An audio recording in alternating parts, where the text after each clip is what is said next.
Today we're going to do Irish soda bread. That's brown soda bread. This particular one, is Treacle. And the secrets of this we're going to discover. How simple and how easy it is to make. To prepare yourself, let's have a look at the equipment you're going to need for it. A traditional bread tin, or perhaps you'd like to use a different style of bread tin. Mini bread loaves can be made here. We need a cooling rack for when it's finished, very, very important. And we'll get to that at the end of the stage. We're going to need a stirring implement, a whisk, a teaspoon, a tablespoon, and of course an oven. And I want you to first begin by turning your oven on to 250 degrees Celsius. Next you need your ingredients. The ingredients for this particular recipe: 600 grams of wholemeal flour, 200 grams of self-raising flour, 2 tablespoons of bicarbonate of soda, and 2 teaspoons of salt. That can be normal table salt, or you can have rock salt crushed into it. They are the dry ingredients. Then we come to the wet ingredients. These are the most important. This gives the bread its flavour, all its flavour. From putting the saltiness into the bread, now we come to the rest of the tastes. We have 1 litre of buttermilk, and we're going to sweeten it up with the secret ingredient, 4 tablespoons of black treacle. So to begin, I'm going to use a spray can. You can use margarine, you can use butter, you can use your fingers, you can use butter pats. This happens to be one of the easiest to use. You give it a shake, and I want you to line the inside of the mould completely, in particular the corners. The reason we do this is to make sure the bread falls out nice and easily. And there we have it.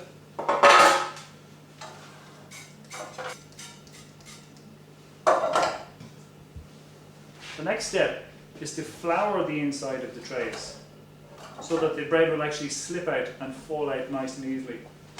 So I'm going to use the flour that we were using, 600 grams of wholemeal flour, which is the majority of the flour. So I'm going to use wholemeal flour to line the inside of the tin.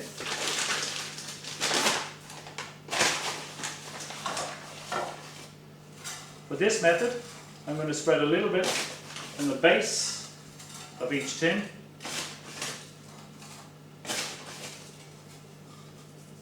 And then holding it over the large tin, just tap it. Get one side,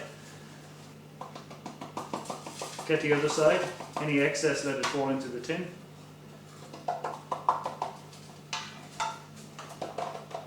And then any excess at all, tap it out there onto the tray. So you should have it completely lined with flour. And then we do the exact same with the excess we have there. And for this,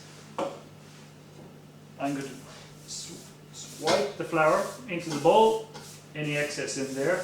This flour I'm actually going to use for the flour. And with the last of the loaf tins, we're going to just trickle it around there. And all the bread should catch the fat.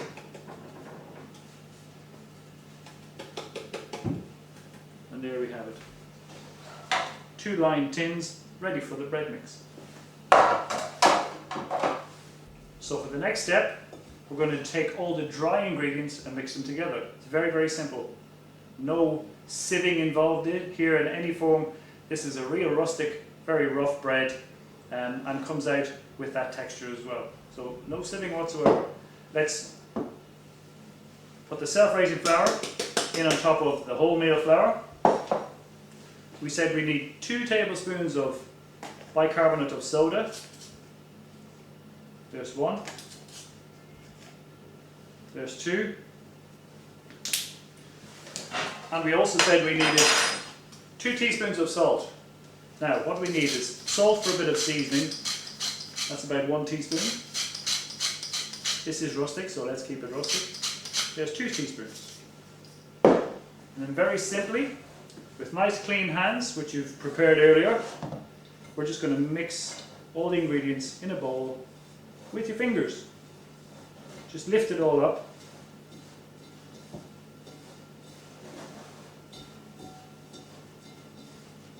And that's the dry ingredients. Then we turn to the wet ingredients. We have 1 litre of buttermilk, and we have the black treacle. Okay? Because it's so thick, what we need to do with this is pour it into a container and heat it a little. Otherwise it'll be very difficult to mix with the buttermilk. So what we're going to do is we're going to microwave it for 20 seconds.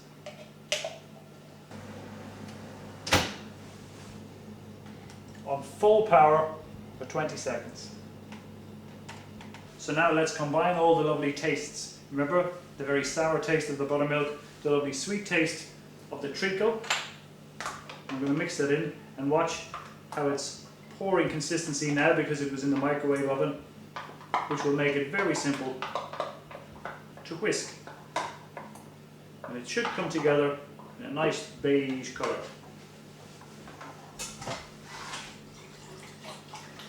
There we go.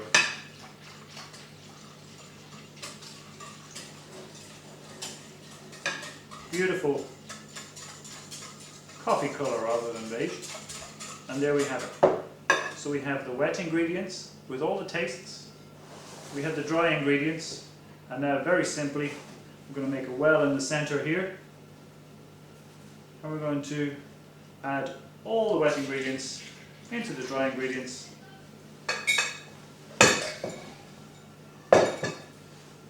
And very simply, with a stirring implement, stir all the ingredients together until you don't see any more dry flour. Now it's at this stage that you should realize or recognize the consistency, because it's the consistency that actually is the telling point of how good your bread's going to be. So the consistency, I call it, is cold porridge. And if you look closely, you'll see the reaction of the bicarbonate of soda is already beginning to work there. You see the bubbles in there. So it's beginning to react wonderfully. Okay, and that's ready to go straight in. So we're not going to waste any of those bubbles. We're not going to waste any of that carbon dioxide. So now, to make it as easy as possible to pour the mixture into the bread molds, I'm actually going to use a jug. Simply because this particular mold, these particular molds are quite small. So I'm going to pour my mixture for ease into a jug. And off we go. We're going to pour the mixture into the bread mold, and we want to pour it just above halfway, almost 3/4, because it's going to rise the rest of the way. And off we go. And let's have a look at the rest. Let's pour all your little molds there.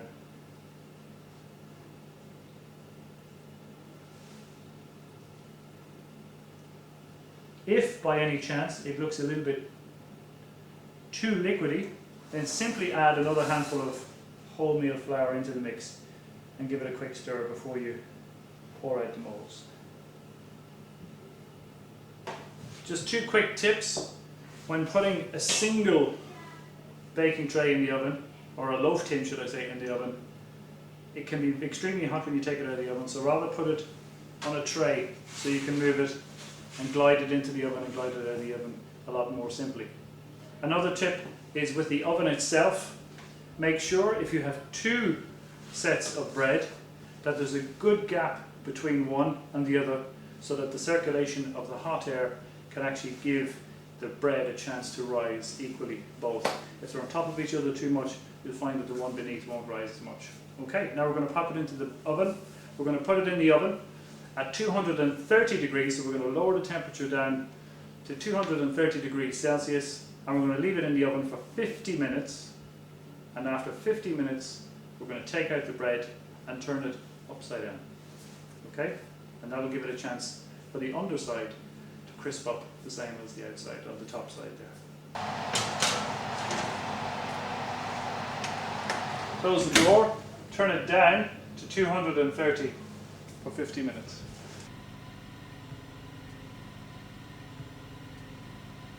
And after 50 minutes, we take them out of the oven, turn them upside down so the underside can have a chance to heat.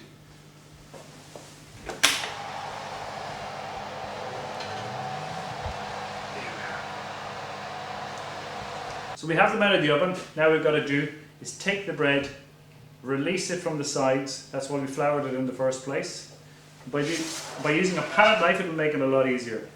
So take it down each side of the bread and just lever it back, and the other side, lever it forward, and that should just pop up nicely like that, and you'll see the steam coming up there. Now, have a look at this. Crusty on one side, quite steamy and a little bit moist on the other. That's why we're going to just pop it upside down and give it a couple of minutes in the oven to dry out the underside. And we'll do that with each one. I'm going to just angle them up so the heat gets at them. And you can see again, quite moist. So let's put them back in the oven, 15 minutes, and then we're finished.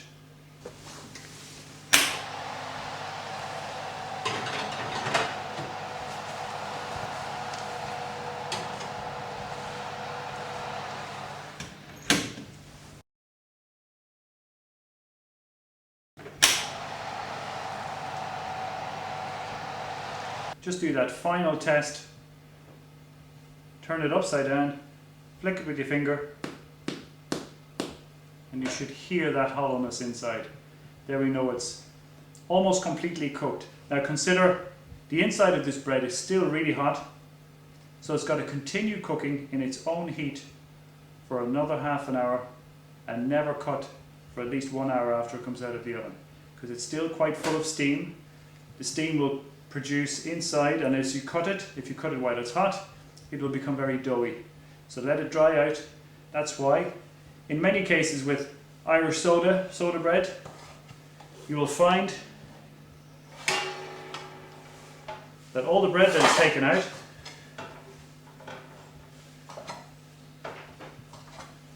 like so, and then is generally covered with a slightly damp cloth, just so the crust doesn't go too hard when it forms. And there we have it.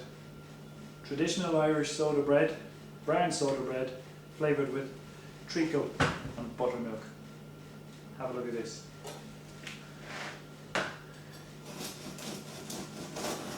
Check the sound of that crust.